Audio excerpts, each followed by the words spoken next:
मुझसे बात नहीं करोगी, ऐसे ही खामोश रहोगी? क्या बात करूंगी? आपने तो सारे दरवाजे बंद कर दिए हैं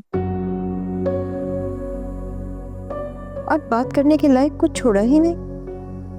मुझसे ऐसा ताल्लुक खत्म कर लिया जैसे मैं आपकी बीवी नहीं, इस घर की नौकरानी हूं। आपके ना होते हुए सारी जिंदगी मैंने बच्चों की तरबियत पे लगा दी। बच्चों की तरबियत? वो तो साफ नजर आ रही है। अफसोस इसी चीज का है कि आपकी जिम्मेदारी से पैसा कमाना ही था। एक बाप की जिम्मेदारी है बच्चों की तरबियत करना। अगर आप यहाँ होते और सलमान को देखते तो सलमान ऐसा नहीं होता, इतना जिद्दी नहीं होता। ज़किया, ये नाशुक्रापन है।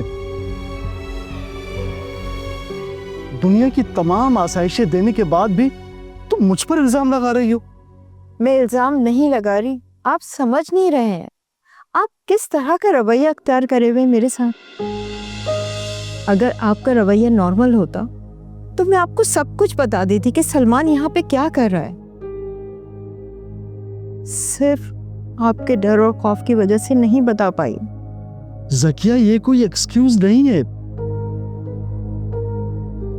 सारी जिंदगी हमने दुख सुख साथ बांटा है। अगर औलाद कोई गलती करे तो माँ का हक बनता है कि अपने शौहर को बताए। ठीक है, मैंने गलती कर दी, मैं आपसे माफी मांग रही हूँ। मगर आप जो कह रहे हैं वो ठीक नहीं कह रहे, गलत कह रहे हैं। ठंडे दिमाग से सोचिए। आप मसले को सुलझाने की कोशिश करें। सलमान को अगर आप आँख करेंगे तो लोग तरह तरह की बातें बनाएंगे, हम पे उंगलियां उठाएंगे। अभी बात घर में है, इसको घर में ही सुलझा लें। अगर ये घर से बाहर निकली तो फिर लोगों की जुबानें होंगी और हमारा घर होगा।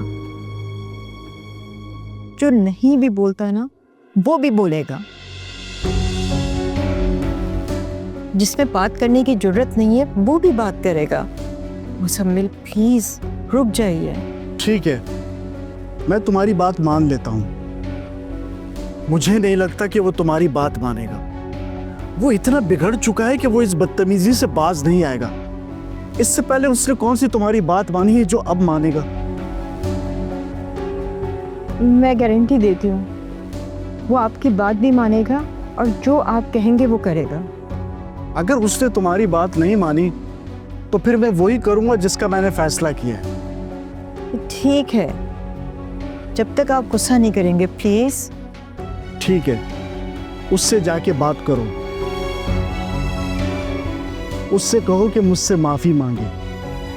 इससे कम मैं बात नहीं करूंगा। अच्छा ठीक है, आप बैठें, मैं उससे बात करती हूँ। और हाँ, आपके लिए चाय भी भिजवाती हूँ।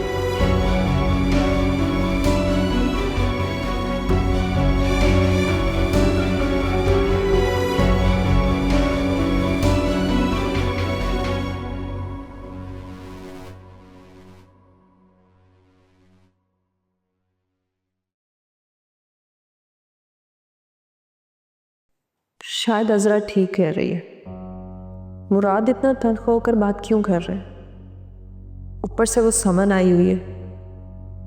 लेकिन खुद कैसे घर जाऊं? मैंने तो मुराद को मना कर दिया था। निगत आप ही को कॉल करके देखती हूँ, पता तो चले कि क्या कह रही हैं।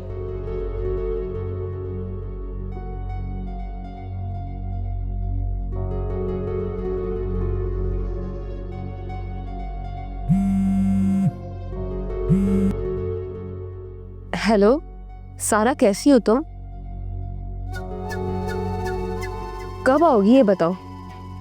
अभी आपको बताया तो था कि मैं अब्बू की वजह से कुछ दिन रुकी हुई हूँ, लेकिन पता नहीं क्यों मुराद का रवैया मेरे साथ दुरुस्त नहीं है। बिला वजह गुस्सा कर रहे, सारा, मैं तुमसे कब से कह रही हूँ कि तुम आ जाओ, बस जितना जल्दी हो सके तुम आ जाओ प्लीज। लेकिन निगत आप ही हुआ क्या है, कुछ तो बताएं। तुम एक दफा आ जाओ, फिर घर में बैठ के बात करेंगे। तुम्हारा घर में होना बहुत जरूरी है, तुम आ जाओ। ठीक है आप ही, मैं कल आती। ठीक है, ओके, अल्लाह हाफिज।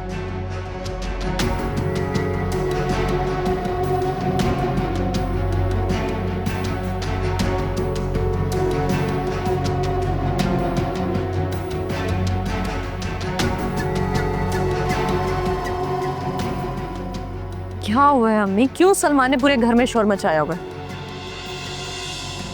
लगता है मेरी जिंदगी में अब सुख के दिन कभी भी नहीं आएंगे। रात को तुम्हारे अब्बू आएंगे तो न जाने क्या होगा। और सलमान, वो तो कुछ सुनने को तैयार ही नहीं है। अम्मी आप परेशान ना हो। ये अब्बू कहाँ गए? उसी प्लॉट की कीमत मालूम करने गए हैं। अब तुम बताओ मैं क्या करूं? इसी बात पे तो सलमान इतना शोर शराबा कर रहा था।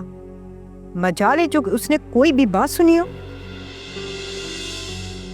मुसलसल बदतमीजी करता रहता है और इसके झगड़ा करने की आदत तो बढ़ती ही चली जा रही है। ये आज जब अब्बू आए तो आप उनसे सारी बात कर लीजिएगा। अब कुछ भी छुपाने का फायदा नहीं है, माफी मांग लीजिएगा उनसे।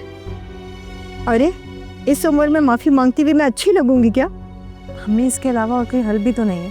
मेरी समझ में कुछ नहीं आ रहा है। मुझे बहुत घबराहट हो रही है। अम्मी अभी भी देर नहीं हुई, आप बात कर लीजिएगा। और वैसे भी मैं तो जा रही हूँ, यहाँ पे झगड़े देख देख कर मेरी तो जिंदगी खत्म हो जाएगी। बेटा आज नहीं, एक दिन रुक जाओ। जब मैं तुम्हारे अब्बू से बात करूं तो प्लीज तुम मेरा साथ दे देना। ठीक है अम्मी, फिर कल चली जाऊंगी मैं।